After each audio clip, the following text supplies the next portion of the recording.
This episode of The Clear Out was recorded on the 28th of December 2022 at home in Wicklow, and it is a pretty chilled out episode that is basically my review of and reflection on the year that was, mostly through talking about the memorable movies that I watched, and just a little bit of chat about some other conclusions, about some of the challenges that were faced this year. I didn't veer into incidents outside my own personal experience. I didn't really comment on things that happened out there in the wider world, although I must say I have found myself over the Christmas thinking about the events up in Donegal at the gas station a couple of months ago, that terrible tragedy, and also thinking about the incident in Solihull in England with those poor children who fell into the frozen lake. For some reason those two tragedies really got inside my head, and just the horrific time those families would have been facing this particular Christmas. Anyway,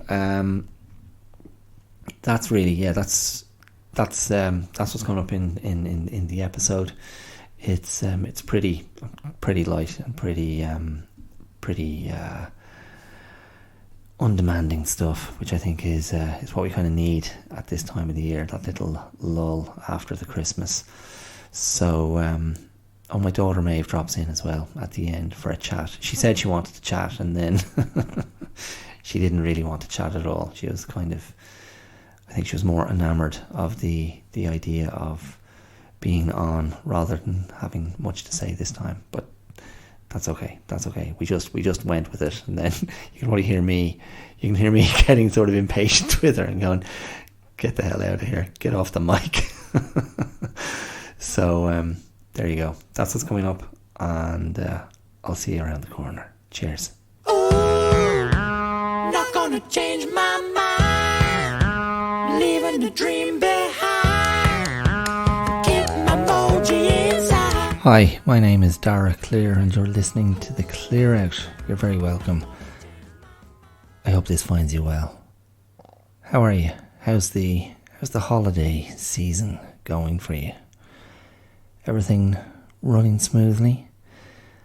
I'm still getting over that dose that I had last week when I recorded the Christmas special, and just been under the weather for the last week, which definitely pinches at the sides of enjoying the week that was in it, and applies a bit of pressure, just not being really in full fettle.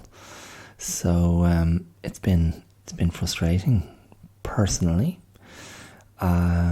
but as always there are those who are much worse than me. So that's really what I try to remind myself of, instead of moping and whinging and whining and feeling sorry for myself.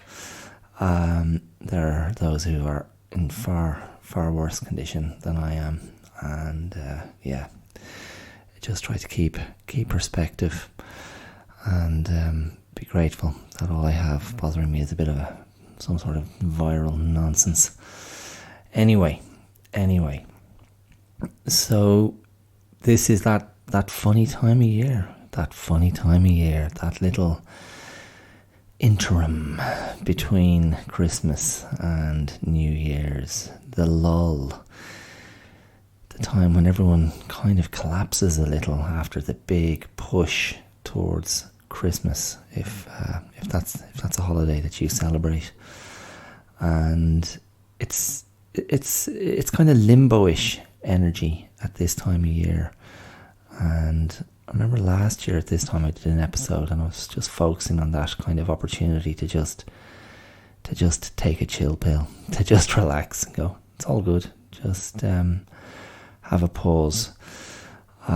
If you're like me, I've been feeling exhausted. I think there's something that happens. It's the way we frame time and the way we relate to time, and how aware we are of what a year feels like, and how the accumulation of the demands of the year, the accumulation of the things that have been asked of us, the energy that we have given outside of ourselves. There's a sort of a toll at the end of the year, I find, and the toll is exhaustion. The toll is just feeling about as close to burnt out as you can feel. That's my experience. And, listen, you might be very, very lucky. You might be very lucky and go, no, I'm great. I feel amazing.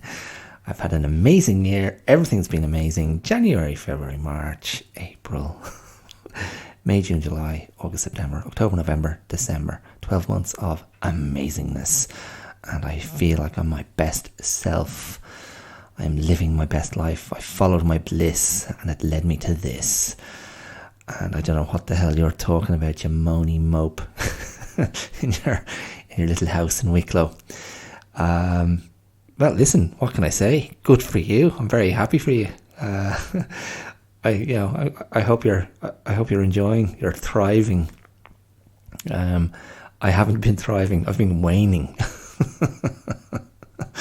I've been like the outgoing tide, and I haven't been in the water for over a week. It's about my longest break this year. Probably when I had COVID in the middle of the year, I had a longish break as well. But I just haven't felt up to getting back in the water, and I think that was a bit of a shift I tried to make this year, is to go, don't be obsessed.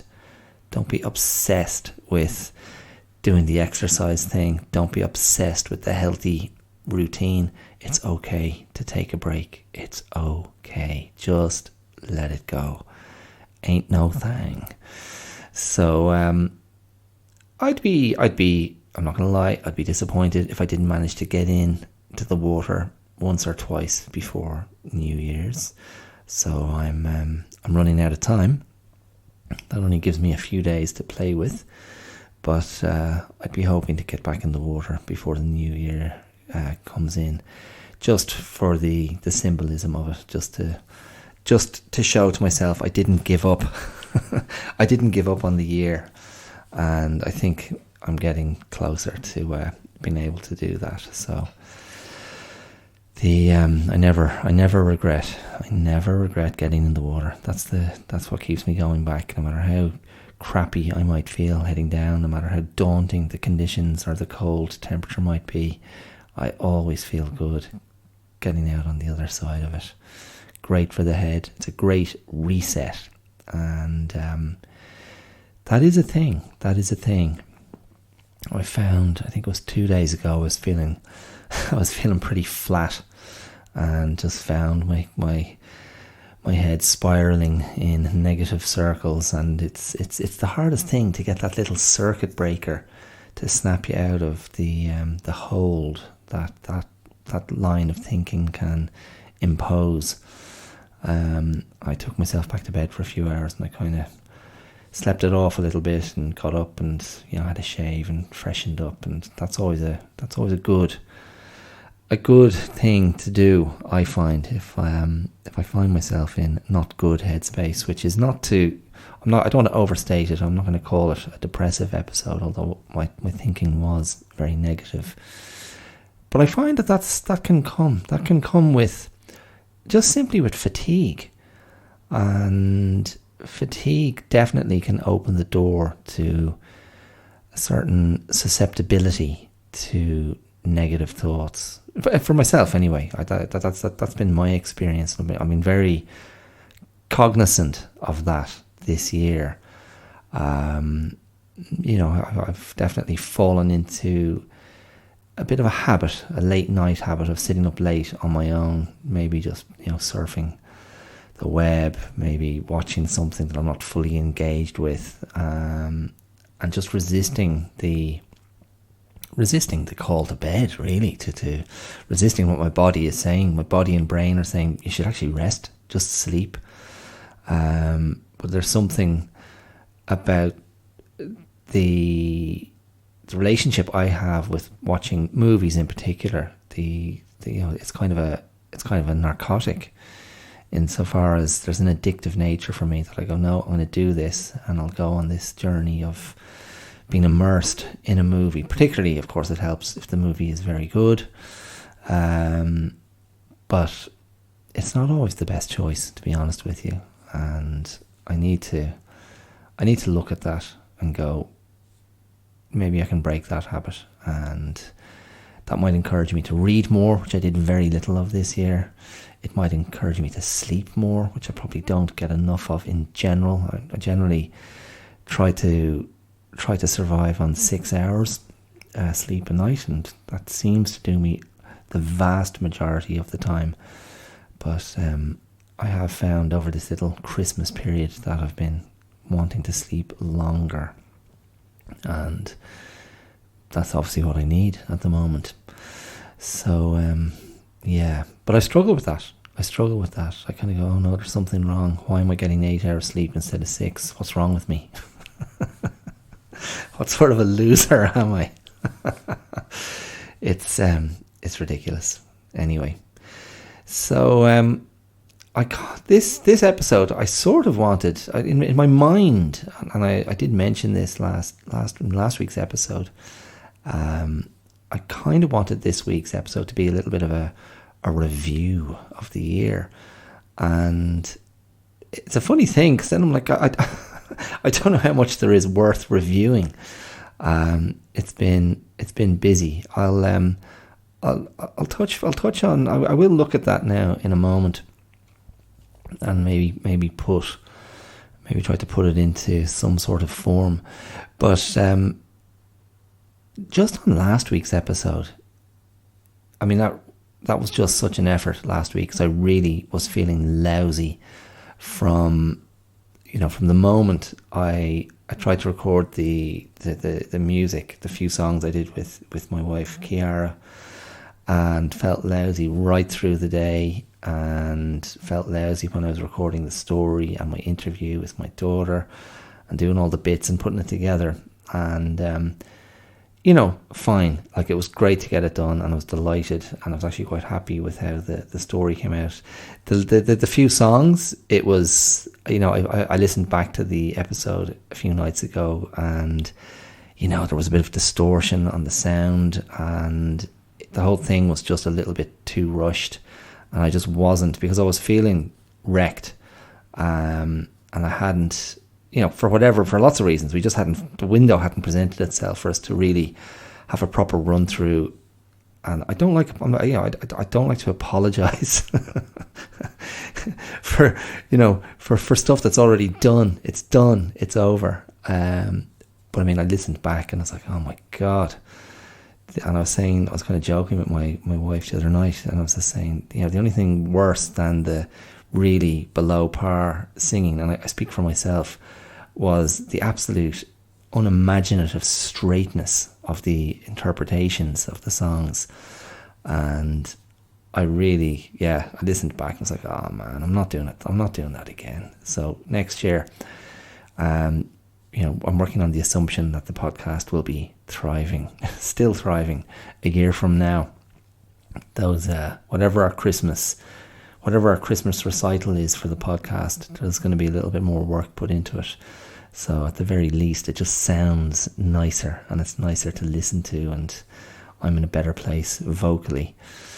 But what can you do? I mean, it's all well and good. Like, this idea I have of, go on, just press the record button and go, and what you're going to produce is something spontaneous, something real, and that has its own merits. That's fine. That's a fine theory. but sometimes it doesn't make for compelling listening, and it doesn't make for particularly nice listening. And I've been caught out. I've been caught out a few times, maybe more than a few times this year, with the undercooked, underprepared thing, and found myself flailing and put it out anyway. And maybe that's a bit unfair. Maybe that's a bit unfair on you, the listener. Maybe that's a poor reflection of my complacency or my disregard for the listener's experience. I'm just not one of these idiots who's getting high on his own supply. It was amazing. It was so from the heart. Anyway, what can you do? You can rehearse. That's what you can do, and you can prepare. That's what you can do. So that's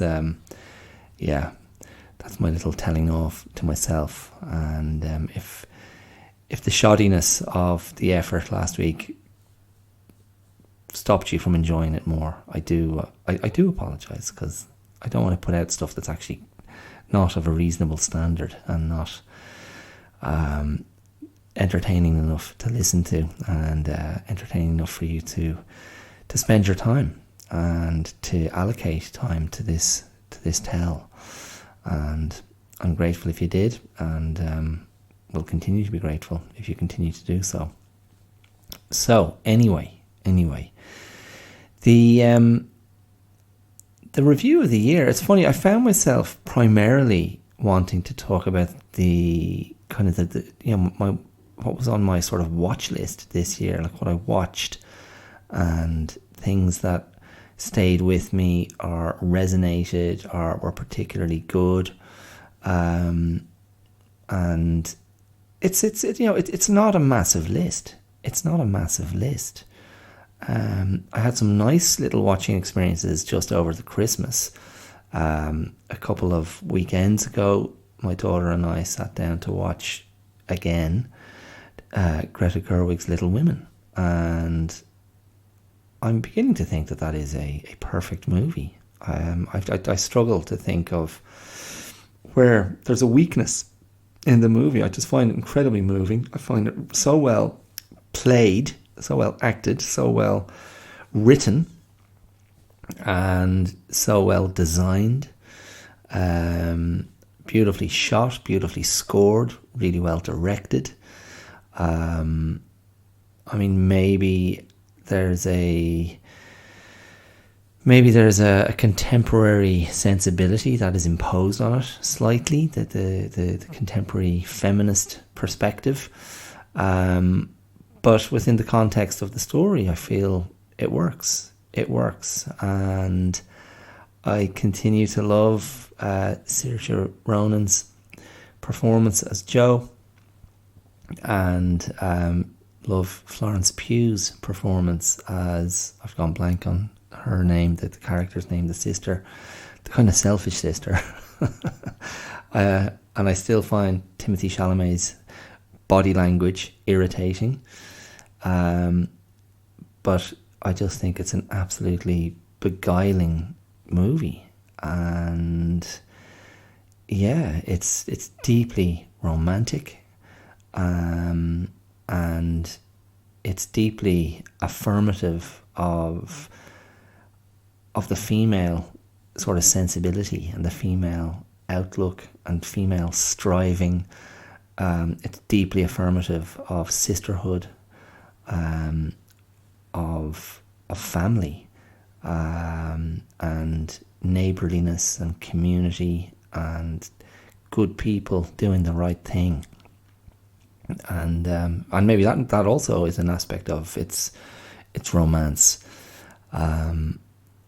Yeah, I really like it. I mean, I'm not sure if I'll continue to really like it, but I was thoroughly engaged again, and found myself getting very emotional at the appropriate moments.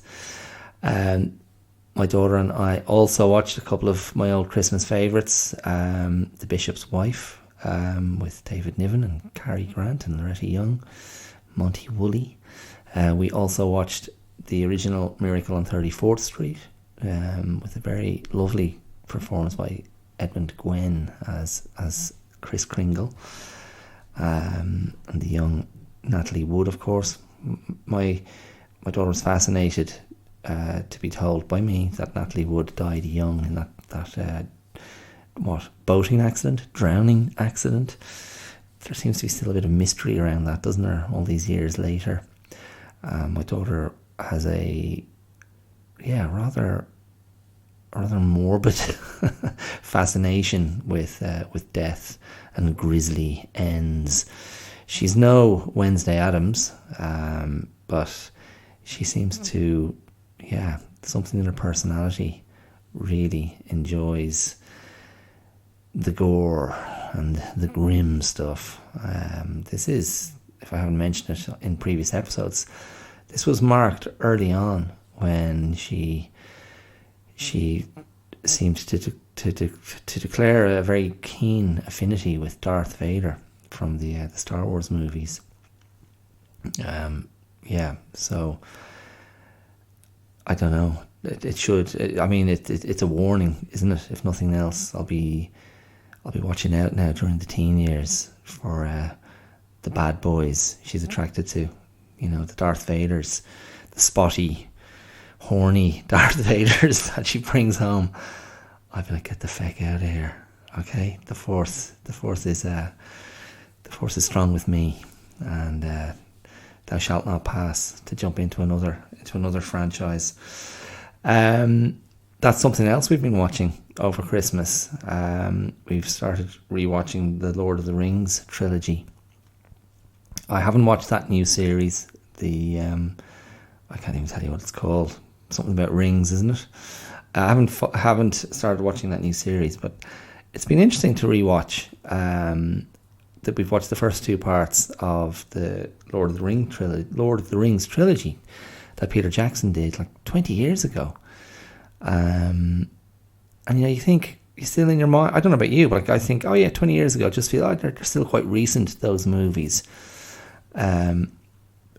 But it is, I guess that's like, my mum recommending 70s movies when I was in my, mid to late teens. It's kind of interesting because that seemed like such a different era. And I don't know, my daughter's not old enough yet to grasp that sense of, I'm looking at something from a different time. But I'm not sure what that effect will be when it comes. And of course, if we're talking about Lord of the Rings, it's fantasy, so it becomes somewhat ageless because of the setting and whatnot. But speaking of Peter Jackson, I started this year with another Peter Jackson work, which was his Beatles documentary, Get Back. So that was definitely, a very compelling watch at the start of the year, and just going on that journey, to be there in the studio watching the the Beatles working on the album and producing those songs, and just looking at the extraordinary talent, the youth, the chemistry, the fragility, the love, and just looking at those guys, and just, they're just how kind of iconic, and being aware of how iconic they were and have continued to be. And it was just a fascinating window into their process, into kind of the end of their time as that entity. And there was something very, very, very kind of beautiful and very moving about it. And I'm very glad to have seen it. It was just, it was just kind of fascinating. And I don't know, also for me, it was a sort of a hearkening back to how large the Beatles loomed as legendary figures in my childhood. Because obviously, when I was growing up, I mean, I remember Lennon being shot. I was aware that Paul McCartney was doing other music. Didn't really know much about what, the solo efforts of George Harrison and Ringo Starr until a little bit later. But they were just, I don't know, they were like kind of musical gods in a way. On the Mount Olympus of songwriters and pop songwriters, and I just took it that they were beyond reproach, and any Beatles song was going to be a good Beatles song or a great Beatles song. I had my own favourites. I particularly loved Good Day Sunshine and Eleanor Rigby, and some of the love songs as well. I was very drawn to. But yeah, so that was great to start the year looking at Peter Jackson's Get Back. Really, some achievement, and he seems to only want to do things that are really, really long and make huge demands of the viewer.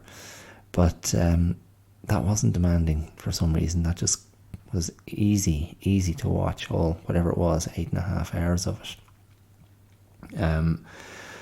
Lord of the Rings, I'm not sure. The Two Towers is not quite as good as the Fellowship of the Ring, in my opinion.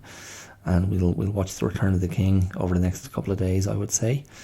I always loved Sean Bean's performance in the first one. That's one of my all-time favourite Sean Bean performances as the sort of ill-fated Boromir, and his death at the end. I continue to find very, very moving, and just that sort of that thread that runs through it, which is kind of part and parcel with these fantasy epics, is sort of the seeking of and restoration of honor, and being honorable in men, and and particularly men who are sort of soldiers or fighters and trying to be good leaders, finding honor in difficult circumstances, or overcoming their own flaws, or their own failings. Just a brilliant bit of storytelling in the movie, with Boromir's end. Anyway, the other kind of things this year that stood out. I mean, there were movies that I kind of got to a little bit late. Like I watched Nomadland, the Chloe Zhao movie, which was focusing on the kind of economic migrants around America. Migrant workers, gig economy workers who just travel around finding work.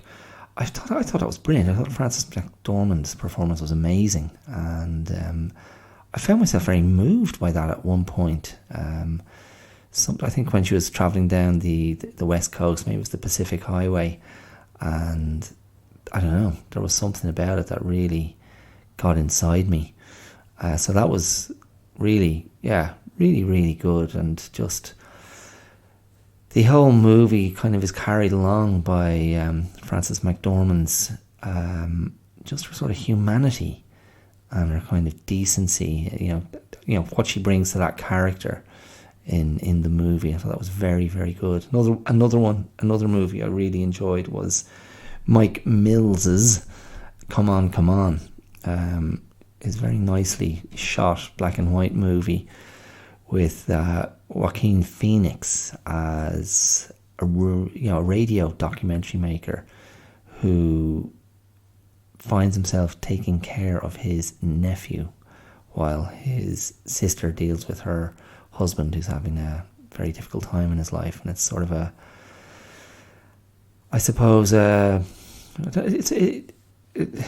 don't know how to describe that movie, but there's a bit of a road movie aspect to it. There's a bit of a kind of a lonely man stepping up and into a surrogate parenting role, and learning about himself in that capacity as a more than just a visiting uncle. And I can't remember the name of the young actor who plays his nephew, but there's just a really nice chemistry between he and Joaquin Phoenix, and the movie's interspersed with Joaquin's interviews with his subjects, these young people, talking about their experiences growing up in America. So yeah, really nice and little bit unconventional, and just not following the normal kind of plot beats of that kind of story, but really well worth having a look at if you haven't seen it. I also enjoyed that Stephen Sondheim documentary, the name of which I cannot remember, but it was on Netflix, and it was the one about the doomed Stephen Sondheim show when he was at kind of the peak of his powers, and it was directed by a cast member of this musical of Stephen Sondheim's that ultimately was a flop in a very short period of time. So it's kind of this very bittersweet documentary about, actors who thought they were going to break big in a hugely successful Sondheim musical, and it didn't happen. And some of them went on to success elsewhere. Particularly, what's his name? What's the actor from Seinfeld? The the nebbishy, whiny, moany one with the glasses. Oh man, I didn't watch Seinfeld. That's why I can't bring his name to my mind. Jason, something or other. So he was one of the original cast members, and obviously he went on and has had a very good career. But it was, really, it was a really kind of not revelatory to me, because I've been an actor and I know how tough that can be. But it really had a good look at this is where actors can end up.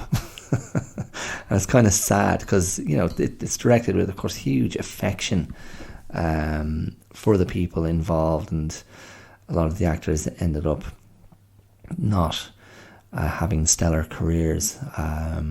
So it's kind of, it was really interesting and kind of fascinating to see why that show wasn't successful at the time. Subsequently, it became successful with remounts, which adds to the sort of the bittersweet nature of it for those who had been involved in the original cast. So that was worth looking at as well. Other things I watched and felt were worth looking at would have been Severance. It's an Apple TV show, wasn't it? Directed by Ben Stiller.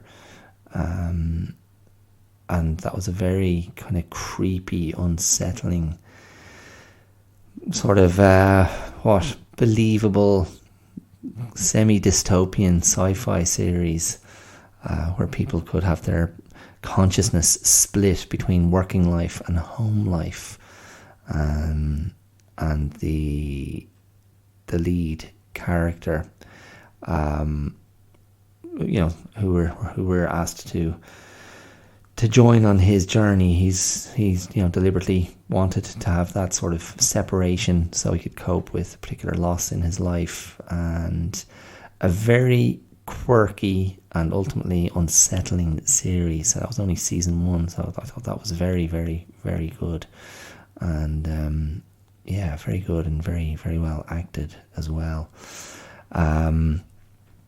The Batman, that movie that was out in the middle of the year, I thought was very good. Robert Pattinson doing his thing as Batman, I thought that worked very well. Nice and atmospheric, nice and textured, and kind of returned Batman more to his detective roots, rather than just the kind of the superhero crash bang wallop stuff. So I thought that was successful as well. I'm trying to think what else. I was always kind of, revisiting certain movies. Moneyball is comfort food for me, with Brad Pitt and the late great Philip Seymour Hoffman and Jonah Hill. Bennett Miller, wasn't it, who directed it? Moneyball continues to be comfort food, so I watch that at least once this year. The other night I rewatched the last James Bond movie, which I watched this time last year, No Time to Die, and yeah, that's a very entertaining movie. That is a very entertaining movie. Good set pieces.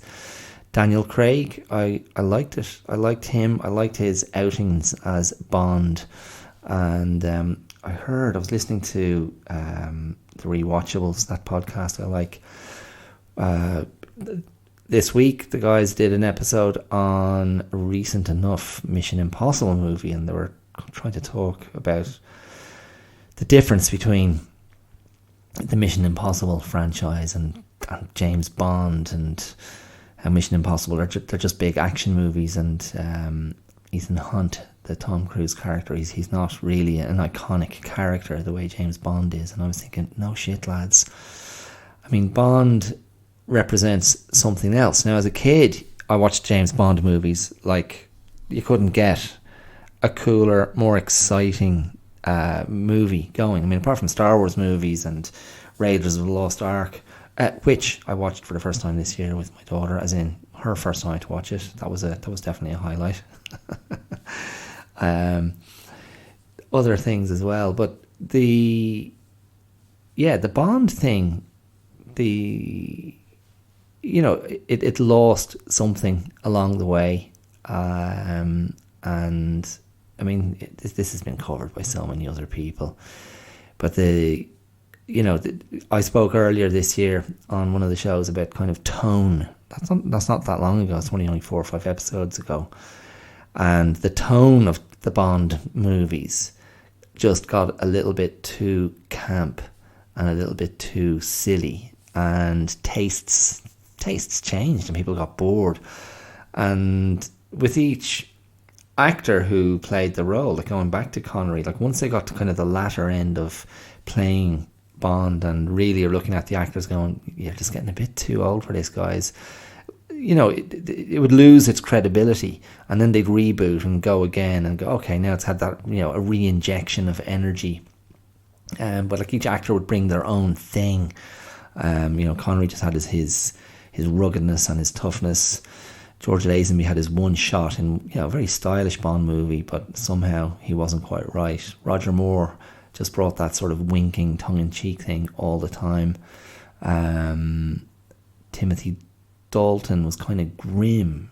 So he did sort of anticipate Daniel Craig to an extent, but those movies just weren't that exciting. And then Brosnan was the original kind of right. We've got it right again.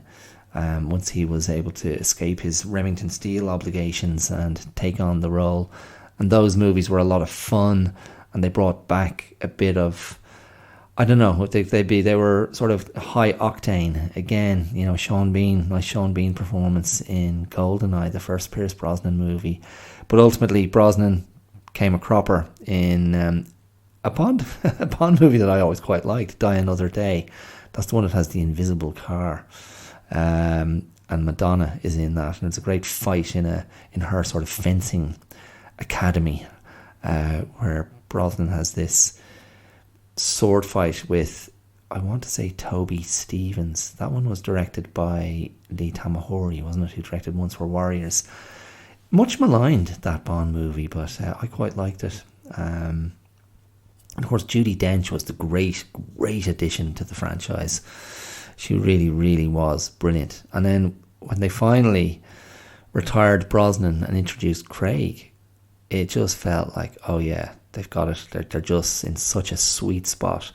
Although some people have found the Craig Bonds a bit too grim and dour and serious, but I kind of liked it. And I think Daniel Craig did more than any other Bond to humanise him. And the writers obviously kept something going with the Bond narrative, and they just raised the personal stakes by bringing people into the story that Bond cared about in a way that hadn't been seen before in any serious way. And then introducing actors like Ben Whishaw into the franchise, just bringing that quality in, just layered it and textured it. Rafe Fiennes as M, really, really good. So yeah, so that was I rewatched that the other night. The final Daniel Craig chapter, and really, really good stuff. Some great sequences, and quite a moving end to Daniel Craig's time. And he was kind of looking the part. He was looking a bit weary and a bit frayed. And thematically, the director Cary Fukunaga, he just kept on doing this thing where Bond would, he'd be kind of in the dying light. And so I think that was kind of the motif for the movie, was it's sundown, because Daniel Craig was frequently shot with the sun behind him going down low in the sky. And I just, again, if you care about these things, I don't think it was a coincidence that the sun is going down on the Daniel Craig Bond and on this era of Bond. And it's not like I'm a huge diehard Bond fan, in spite of anything I have just said, but I did very much enjoy the Daniel Craig Bond. But I know he's off elsewhere now doing that. I don't know, I find it less interesting, the Rian Johnson Southern detective stuff in Knives Out, and then the one I haven't seen yet, is it The Glass Onion? Is that what it's called? Anyway, we'll wait and see. Andrew Dominik's Blonde, I think, would be on my list of movies that had an impact on me this year. The much hated and much written about Marilyn Monroe biopic based on the Joyce Carol Oates biopic book. So not a biopic, what the hell am I talking about? Fictionalized biography. But I liked it. I liked it a lot. And Ana de Armas, I think, brought something really quite compelling to that performance. Whether or not you agree with Andrew Dominik's narrative choices, which came from Joyce Carol Oates' book. But I found it really, I just found that the movie sat with me and stayed with me, and I found myself thinking about it for days, if not weeks afterwards. And sometimes that's how you know if a movie has worked for you or been effective. Another movie I watched was The Worst Person in the World. The name of the director I will not be able to name for you, or the name of the actress who plays the lead, I cannot tell you. But it was it a Norwegian film? Scandinavian anyway. And it was just this really, diverting, interesting, funny, witty, clever. I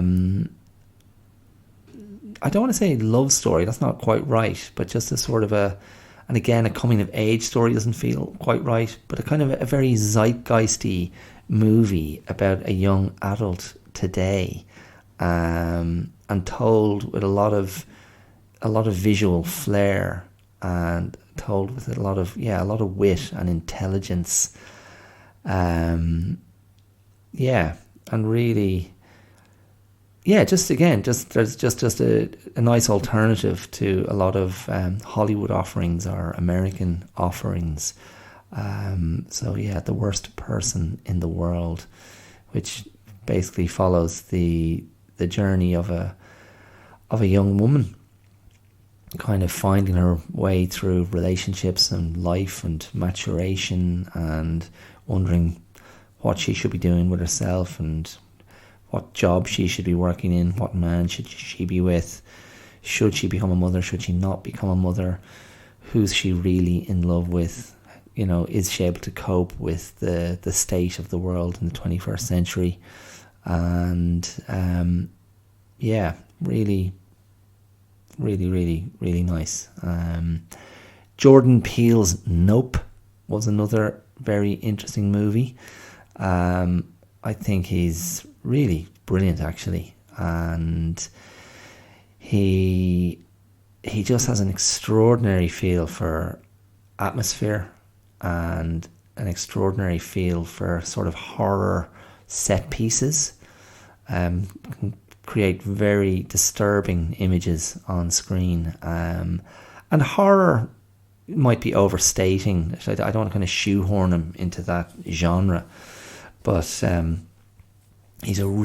just think he's a really, really interesting storyteller, and he's interested in race and America and identity, and he casts really interesting actors and creates really interesting worlds.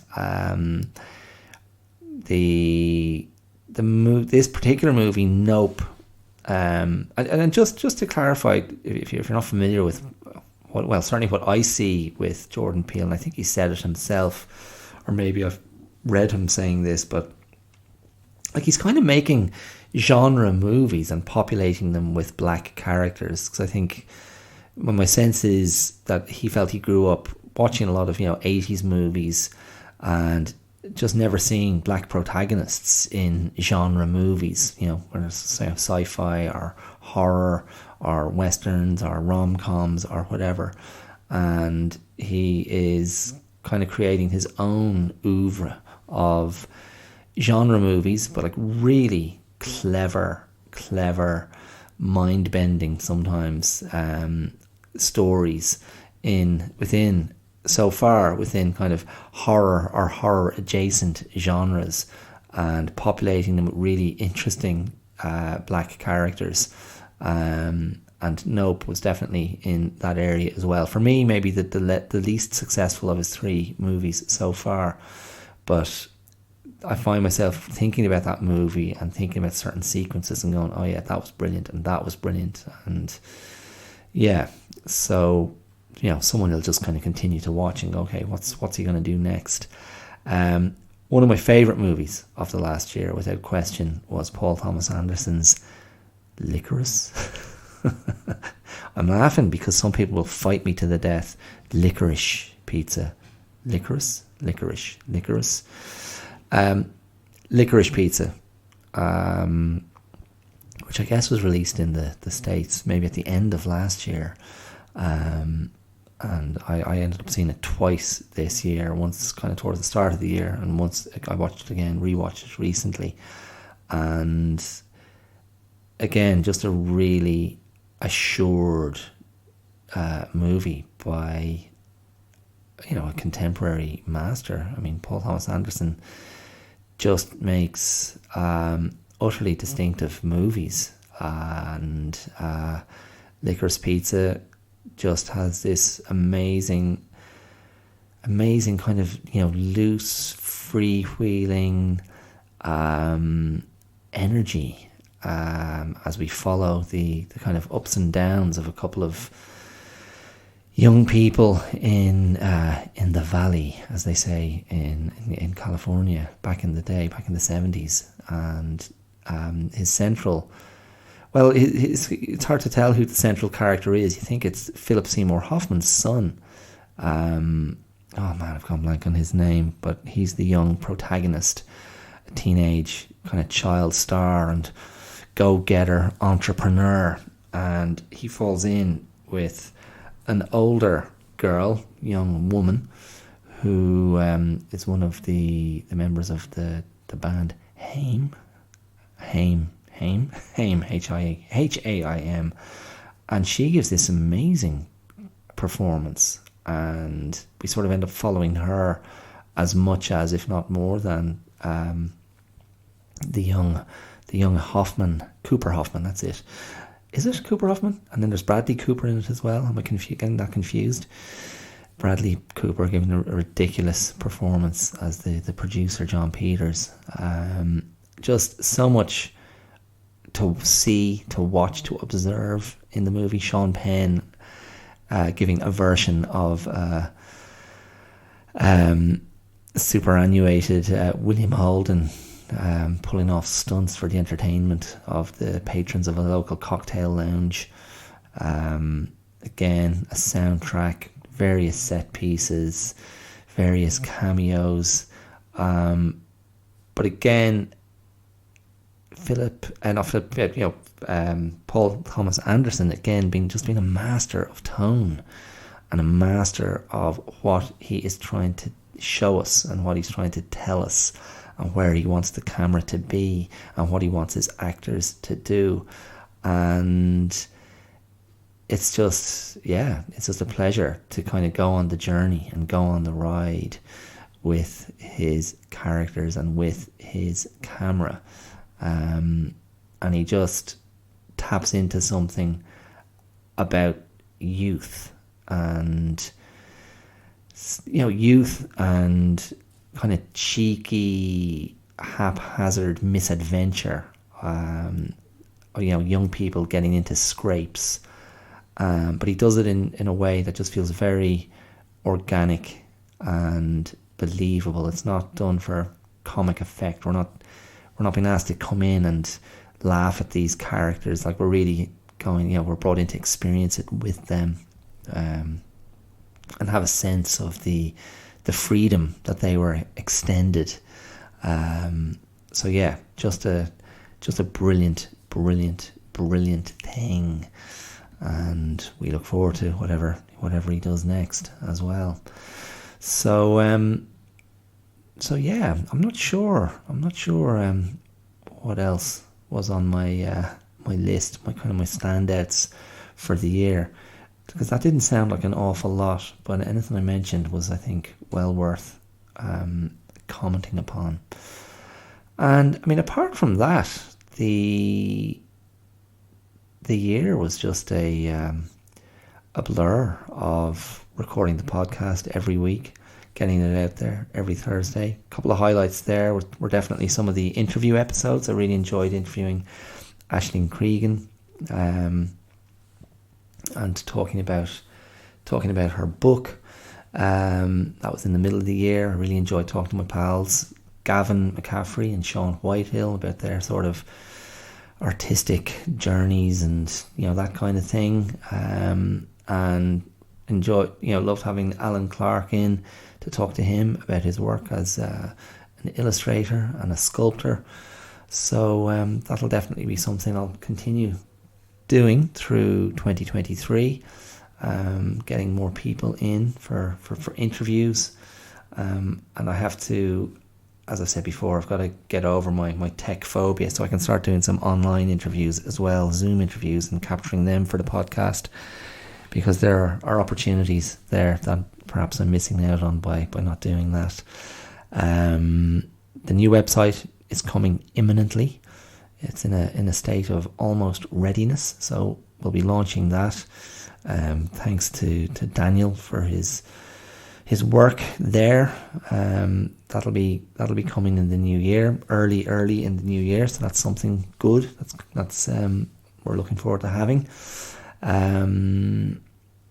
What else? Oh yeah, just and a lot of swimming this year. No, really fascinating. Yeah, a lot of swimming. I mean, if you're looking for numbers, I can give you numbers.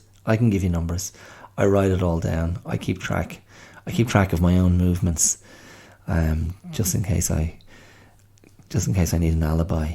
I keep track of my own movements. So I managed to throw myself into the sea about 150 times this year and swim. There were also over 100 karate classes taught. There were also 25 self-defense classes taught, about 35 Tai Chi classes, and a lot of my own morning sessions, my own morning routine that gets up into the 300s, into the, maybe I'm pushing 400 there with those morning efforts, my own little kind of bits of conditioning, karate, that kind of thing. Lots of walking. There was the arrival of Pepper the puppy. That was definitely a big moment this year. Definitely a big moment at the end of the year. We're still adapting to that. Puppy's first Christmas. So that's been nice. And I don't know. It's it's been a year. It's been a year of lots of internal wrangling, and a year of challenges on the home front and elsewhere. And that stuff that is all, it's all there to be negotiated. And my attitude is it's all there to kind of, a challenge is, it's only of use to you if it helps you grow. A challenge is no good. A challenge is no good if it just endlessly sets you back and diminishes you, and leaves you lost or staring into corners. The challenges that come, that give you something to ask, to ask yourself to stand up, to learn, to grow, to adapt, to do better. They don't always feel welcome. I mean, that's the truth. But if you can get to the other side and go, I've got new insights, I've learned, and I think with learning comes growth, and that to me is an objective. Like, that to me is a wellness objective, to keep learning, to keep growing, to keep developing, and not in a sense of ascending a mountain, but I like the idea of deepening, an idea of deepening, of becoming more textured, of becoming more nuanced, and of having greater resources and a greater sort of richness of experience to draw upon, with which to face the next challenges that come. And the more I believe, the more you can kind of trust in those resources, the less freaked out you have to be by new challenges, by the challenges that are pretty much inevitable. I think the more you can trust in those resources, the greater the chance is you can stay calm, stay focused, breathe into it, and respond in a way that is genuinely sort of optimal, for wherever you're at that particular time. And it's to help not get pulled off the cliff into the kind of the anxiety abyss. I think that can only be a good thing.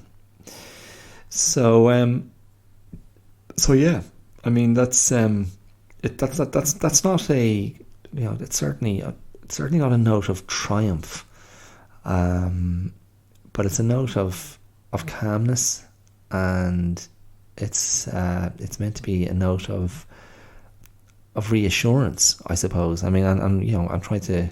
That's a note of reassurance for myself. Whether or not it's reassuring to you, that's up to you to work out. If you think there's any merit in what I say, or if you think I'm completely delusional, which is always possible.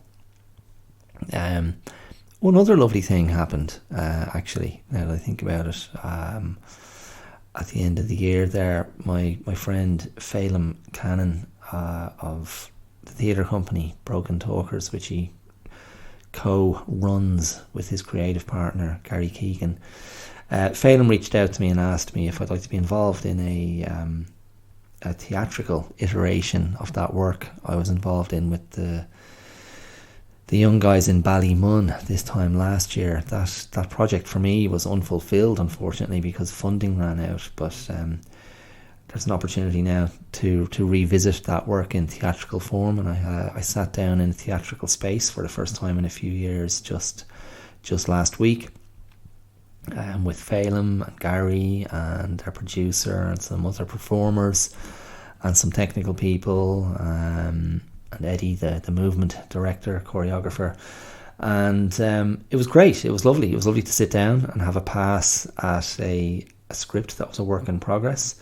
But but that means in the new year I'll be getting back into the theatrical space, into a rehearsal space with some really good people on a really interesting project, which will lead to some performances in Dublin in late February, I think, late February, early March. So I'll keep you posted on that one. But that was great. That was a really nice way to end the year in terms of an artistic venture, professional involvement in something, and I'm really looking forward to getting into that now in January. So yeah. So look, there you go. That's I think that is my review of the year. I don't know. I mean, there's a lot of stuff I probably left out there, but here I am. It's what is the date? I'm recording this on the 28th? Yeah, the 28th of December. So I'm here, my daughter's here, my wife is here, we're here together, the puppy's here, the cats are here, the guinea pigs, the chickens are out in the coop going, let us in. No chickens, no, you're not getting in. And it's all good. We're all here, we're well, and we're together. So I don't know, that's about as much as I could hope for, and other people are not doing so well, and there have been some losses this year as well, so that's always a great sort of perspective giver. Okay, so look, I'm going to get Maeve in here again. She asked if she could come on. She asked if she could come on again and have another chat with me, so I'm going to get her in here now, and we're going to wrap up this episode with another little chat with Maeve. I'm going to see what she has to say for herself. So hold on there. Maeve is incoming. Okay, so I'm very happy to welcome back to the podcast Maeve. How are you, Maeve? Good. Okay, what's going on with you? I don't know. You don't know. You did. You were quite keen to come back and have a chat, weren't you? Yes. You enjoyed that last week. Yes. So how's the Christmas been? It's been great. Great. Yeah. Okay. What have been the highlights of the Christmas so far? Like the things that stand out for you? Getting a squishmallow. Oh. An extra large one. An extra large squishmallow. Which what kind of squishmallow is it? It's a peacock one, and it's blue, and I called it Blue. Blue. Excellent. Were there any other nice gifts that stood out? No? Not I really? really like the books I got from Santa. Oh yeah, very good. And also the Bluey toy and the Sylvanians.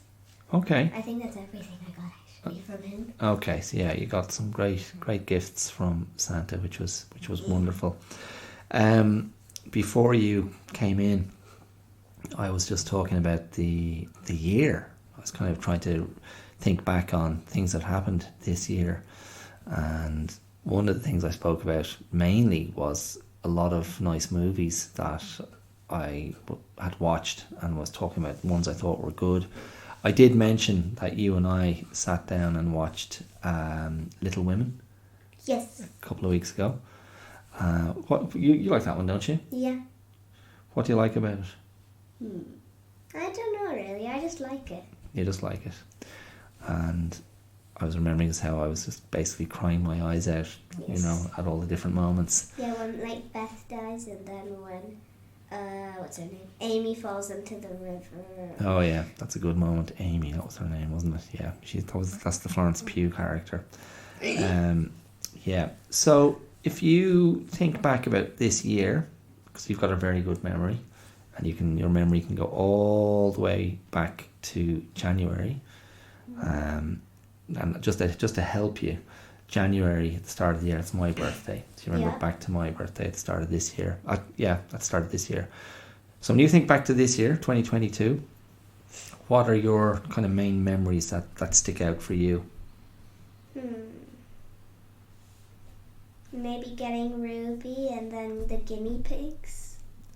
Ah, well, hold on a second. Wait, did I get Ruby last year? Yeah, we got Ruby and the guinea pigs the previous year. I thought we got Ruby No, remember, because remember it was before Christmas last year when I had to rescue Ruby from the roof of the shed and I fell off. Oh yeah, I thought it was this year. Yeah, well, obviously we did get a new pet this year. Yes, Peppa.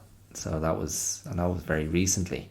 So what else about this year stood out for you? When you think, yeah, this year that was a good thing, I enjoyed that, or that was a bad thing, I didn't enjoy that.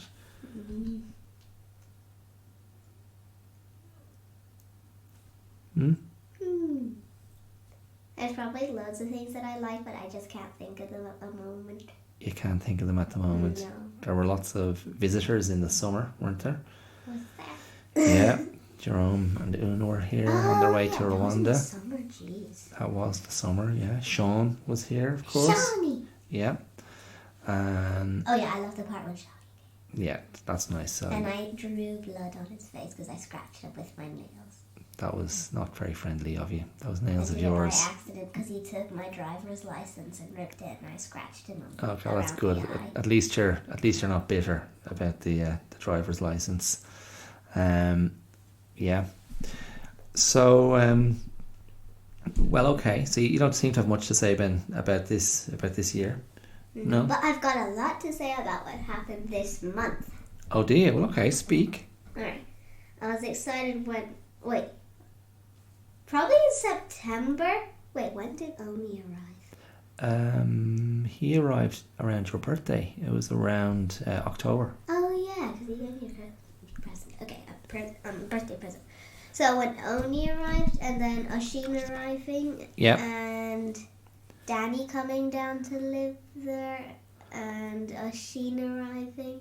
Okay, so these are Maeve. These are two of my brothers have been mentioned there, and my brother's son Oni. Yeah, he's moved over, so he's living over here Yeah, at and the also moment. Una coming. Oh, and so Una was here in the summer, Yeah, and and we're obviously gonna see Mulan.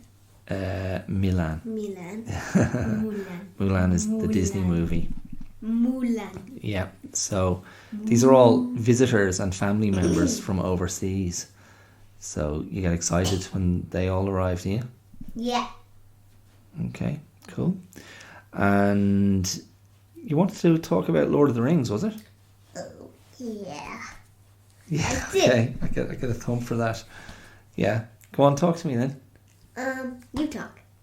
Well, I actually already spoke about it earlier. We were because I was saying, that's what we were watching over the last couple of days. No.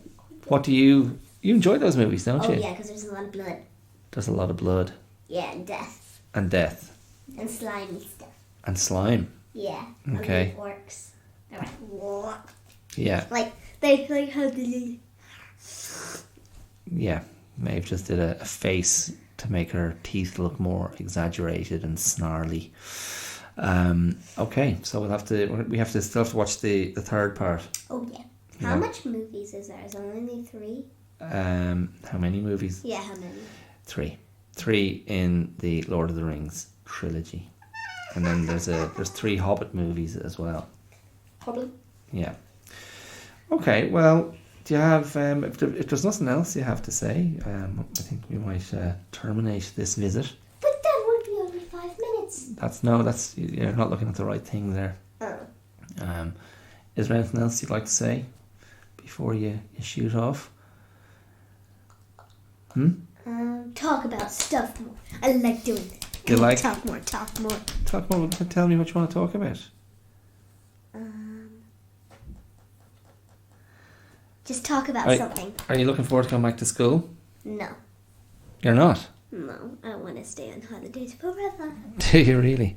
Well, you're going to go back to school and hang out with your pals. Yeah, but Get on with learning. there's not gonna be all of the Christmas fun stuff anymore. No, but you look forward to that next year. Remember, it's not special if it's happening all the time. The fun stuff be? Oh yeah, we got to do book day again and dress up day, pajama day, and all that stuff. All of that stuff. Okay, cool. Okay, right, lovely. I think that's very nice of you. It's very nice of you to come in and visit, and you come back again soon. We can have another chat. Okay. All right. Bye, people. Merry Christmas. And Happy New Year, maybe. Yeah, Happy New Year. Okay. All right. We'll talk to you soon. Thanks, buddy. Bye. See ya. Right. Well, there you go. That was Maeve, who I think liked the idea. She liked the idea of coming in and having a chat more than actually chatting. But that's okay. You roll the dice and you just see what happens. So, on that slightly ambiguous note, we're going to wrap it up. Thanks for listening. I hope you enjoyed this sort of quite narrow little wrap up of my year, and revisiting some of the movies that stood out for me this year, and just reflecting on some of the other aspects to what this year was to me. I'm gonna leave it there. So, as always, thanks for listening. I hope you've had and continue to have a nice Christmas, a nice holiday season, that you're safe and well wherever you are, and that if life has thrown stuff in your path, you're finding a way to survive and to overcome. There's always better days ahead, no matter what.